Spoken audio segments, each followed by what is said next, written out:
চাঁদাবাজি হচ্ছে নীরব, কেউ বুঝতে পারছেন চাঁদাবাজ হচ্ছে। এই নীরব চাঁদাবাজ কিশোর গ্যাং আপনাকে বন্ধ করতে হবে, মাদক আর কিশোর গ্যাং। সেগুলো আমরা যারা রাজনীতি করি আমরা জানি কোন এলাকায় কে কিশোর গ্যাংয়ের সাথে জড়িত। আমরা তার পরিবারের কাছে যাই যে বাবা তোমার ছেলেটা নষ্ট হচ্ছে, বিপথে যাচ্ছে, একটু ফিরাও, একটু কথা বলো, আমাদের কথা বলতে দাও।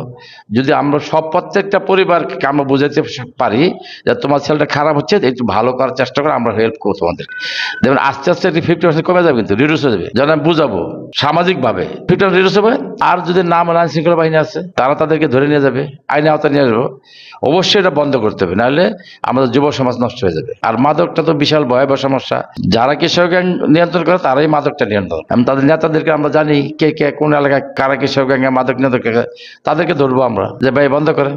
সুযোগ দিলাম, বন্ধ না করলে জনগণ ধরবে, জনগণ থেকে বেঁচে গেলে প্রশাসন ধরবে। যাবেন কোথায়? আপনার কাজ দেখলে আমরা কর্মসংস্থানের ব্যবস্থা করে দিই, কিন্তু মাদক ব্যবসা করেন না। এই সবার উদ্যোগ নিতে হবে। যদি আমরা সবাই সম্মিলিত উদ্যোগ নেই, আমি আশা করি এই সমস্ত সমস্যার সমাধান একদম সিম্পল সমাধান, সহজ সমাধান। আর আমি একটা কথা বলছি যে পুলিশ প্রশাসন সৎ থাকতে হবে, রাজনীতিবিদদের সৎ থাকতে হবে। দুই যদি সৎ থাকলে সমাজে কোনো ক্রাইম থাকবে না, একদম ক্রাইম থাকবে না, জিরো ক্রাইম।